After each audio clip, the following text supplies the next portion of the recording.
mentioned earlier, 75% fewer emails for Zebra is a huge improvement. And Charlie shared that IFP cut their booking times considerably as well. Those are achievements worth striving for. I love to hear about the improvements that folks are seeing in their operations by leveraging new technologies, but it's also really great to see how different companies are collaborating with their solution providers to tailor their systems to their exact needs. That's how we all grow and develop innovations to solve the big, complex problems that everyone in the industry faces. We have to collaborate and share the learnings with our network, and I absolutely love that.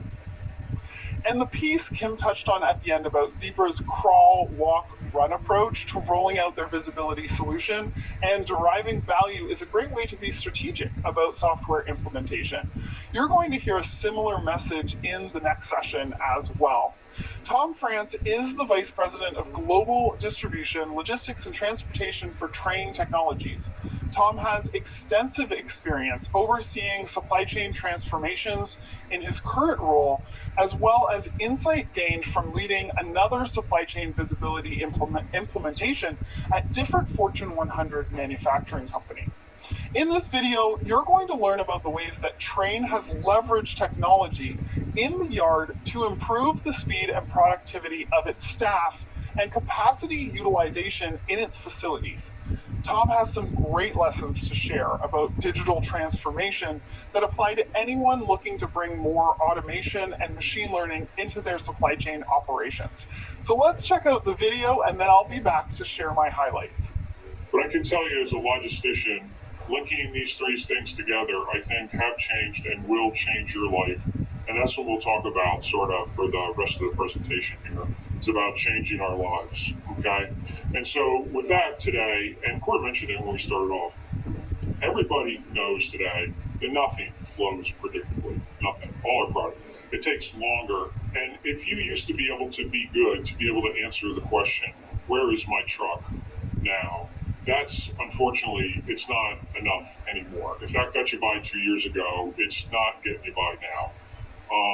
Almost all businesses that are probably on this call have more demand right now than they have supply to sustain their demand.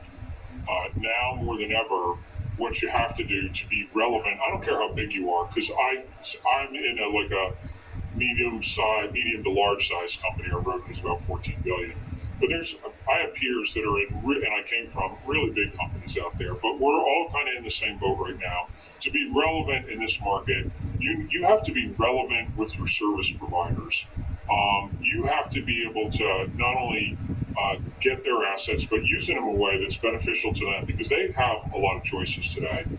So we need the best route times, the best routes, the best execution to get the best asset utilization, to get the service that we need. To be able to do that, you need to be able to use something like a YMS, which actually really empowers your asset-based trucking companies because it will let them, as an example, choose the slot times that they want so that they can maximize their time, and you can also pick delivery times, appointment times, so that you can link your primary carrier acceptance that you get out of your TMS, and it should be at least 97%, to empowering the truck drivers when they accept the tender on the load. You want them to slot the load and give them slots that make sense. And so now you can look at your docks every day, and there are some days where you don't have enough to ship. But then there's other days, if you have 50 slots, you know if you can't maximize out those 50 slots, that you have personally or your team's been responsible for loss of revenue for that day. Maybe you'll make it up, maybe you're not. But it's a really hard thing to do when every day is maxed out. You can't make up misses anymore. So now you'll be able to do things like get the optimal mix, and we'll talk about that a little bit more, about your live loads to your drop-in hooks, whatever that would be good for you. You'll have visibility to everything that's out there in the yard and be able to plan proactively. So linking the TMS to the tender and the tender accept, to the real-time visibility of the transaction, to the asset management that is critical today in your yard is really where you have to go. And the additional thing is if you look at real-time visibility, Some of you may use, and the FourKites product is wonderful in that, by the way. And let's say you don't have 100% visibility, and one of the biggest challenges is you have some shuttle network or you have some broker company, and it's really hard to get the brokered loads in your system. But with the YMS, you can capture all the asset numbers now. So whether the trucking company gave it to you up front or not, it doesn't matter. You can capture the load now when it comes in, and you can tag it, and you can take it on the outbound side. So to your customers, which may matter most to you, you'll be able to get that 100% visibility that maybe you never had before that you really want. So linking all the nodes and flows together through these tools and using YMS and Appointment Manager with Dynamic Yard together, it's a really powerful way to go. Tom, there's a guy in the back over here that did a slow clap and started standing up as a part of this. So I just want to say fantastic, really appreciate it. I can't say anything extra about that. Hopefully those that are on the call, you're seeing the expertise of Tom's breadth and depth across all of his experience that just came through as a part of that last, Tom, I'm flabbergasted. I'm dumbfounded. It's fantastic. Thank you. Let me ask you. I didn't know my brother was in the audience. I appreciate it. Oh, fantastic. I'll get his autograph later and I'll send it to you. So, while you're connecting these three things, while you're looking at optimizing, the flow within Train, and it's not just about visibility, it's not just about where's my truck, as you had mentioned, how is FourKites, how are we helping you unlock value in the near term? Yeah, so let's go to the next slide and talk about this.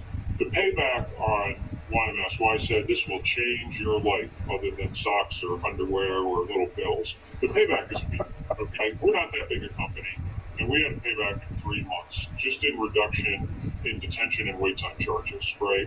As well as if you have any assets on the yard that you're paying for because they're sitting there for days, it will be really good. So what you do is you empower the desktop. It used to be we would have things like I would get the emails or somebody on my staff about, I need more drops today. I don't have enough trailers. Well, that's great. So you gave us, the facility gave us 2 hours to figure that out. That's really not what you want. Obviously, you want to be able to plan proactively ahead of time so that you can have the right mix. It's not good enough to have 40 trailers on the yard. You have to have the right mix for the right carriers of where they're going, or it doesn't work.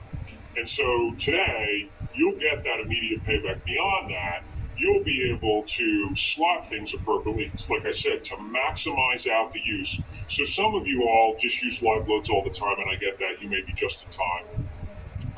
But for most companies out there, if you really want to maximize everything, especially today when so many trucks have to be short cycle, because the trucking companies don't have enough for you, right?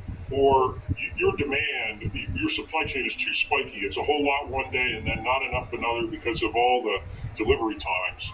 If you really look at things like that, you want to maximize out. So in a typical day, what's good for most companies on short cycles? In other words, 10 or less than 2 days. Maybe 3%, 4%. What are companies running today? 10%, 20% on short cycles.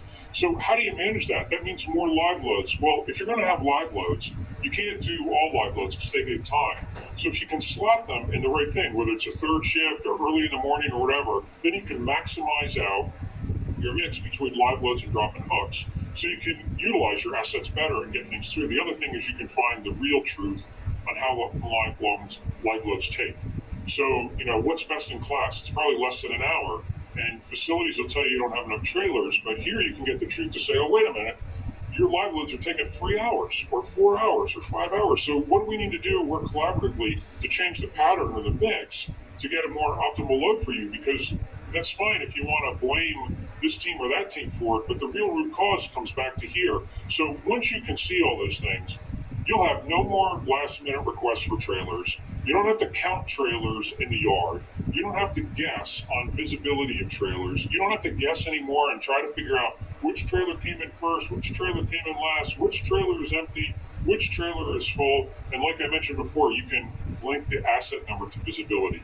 So if it's a shuttle network, a broker, or somebody who's just not really good at providing the data you need in the Forkite's visibility tool, you can get that on both short hauls, long hauls, shuttles. So what you've really done with this here, besides all the rework, all the emails, all the time, all the fight for what the real truth of the problem is, you've done what I call empower the desktop, which is really important. That's what you want any tool to be able to do. Empower the desktop for rapid decision making. Okay, and that's the big benefit here.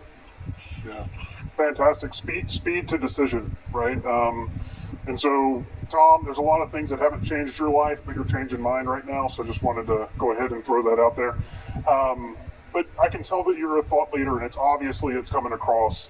And so, what would be, dynamic? You were an early adopter of Dynamic Yard, right? Train and Train Technologies was an early adopter, and so, what would be your advice, and why is it important to stay ahead of that digital and technology curve?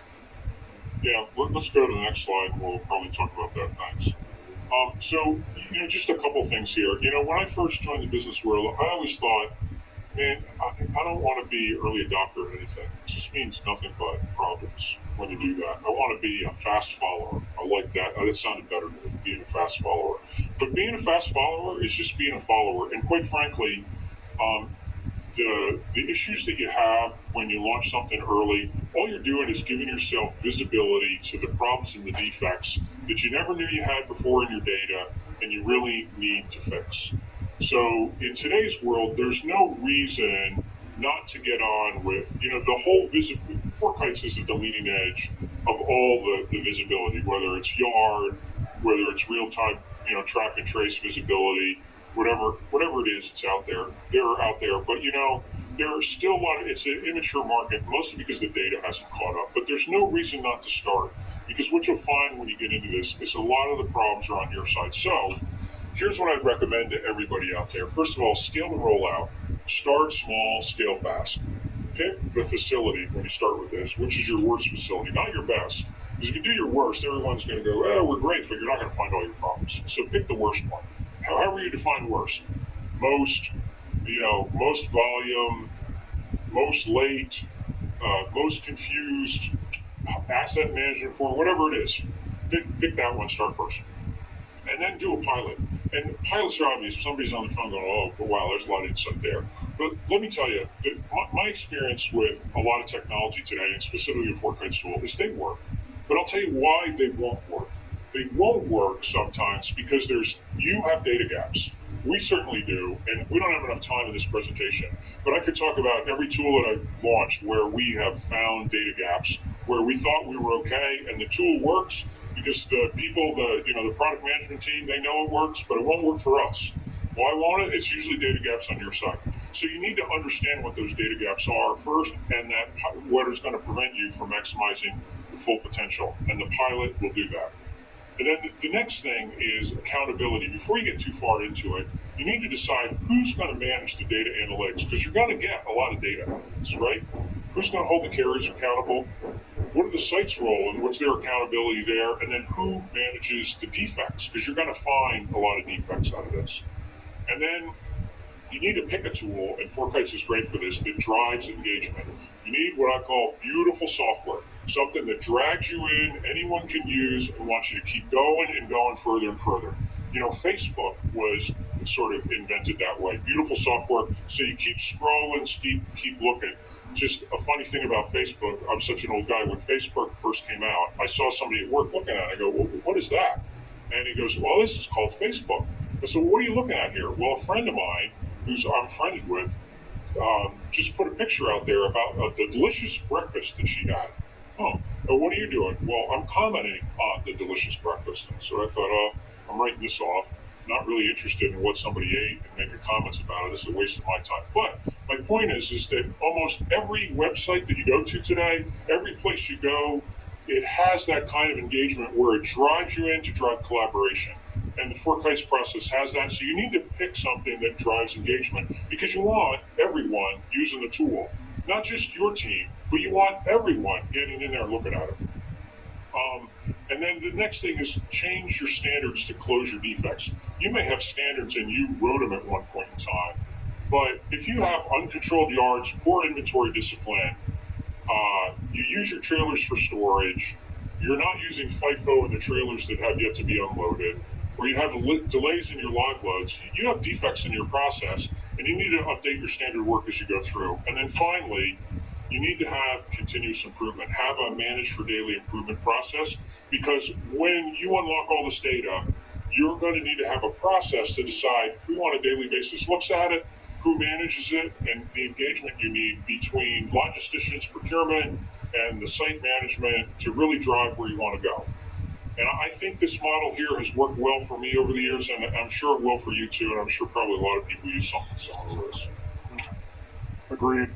I think this is a fantastic model to operate from, fail fast, learn from it, accountability, standard work, zero loss culture, and then rinse and repeat. So Tom, thank you very much. Another question real quick for you. What are the key things people and companies need to think about when deciding on a provider, whether it be for a YMS or a visibility provider for that case? Yeah, I would say find a company that matches your culture and values and is passionate about what they do.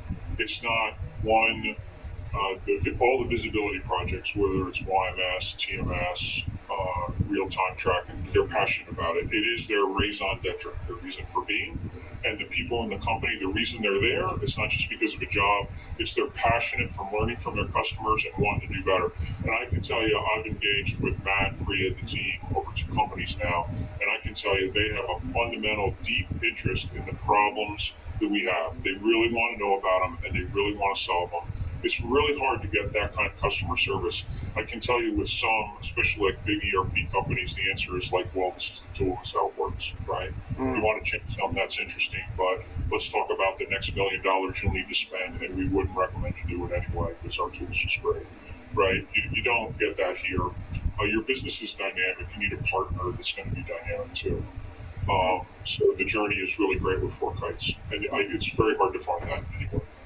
I love that. Thank you. Dynamic relationships.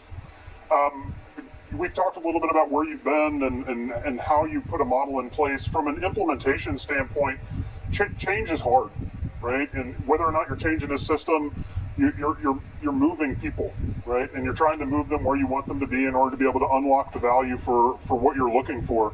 And so is there any advice or any feedback that you would want to give as a part of how do you position yourself and your company as a part of an implementation, whether it be system or otherwise? Yeah, and why don't we do that for going through the next slide, and we can kind of talk to that journey as we go. Sure, absolutely. Well, and so looking ahead, one of the things that I'd ask you is Tom, like obviously as a thought leader, you've told us where you were and where we are. Talk to us a little bit about where you want to go and what do you see coming forward?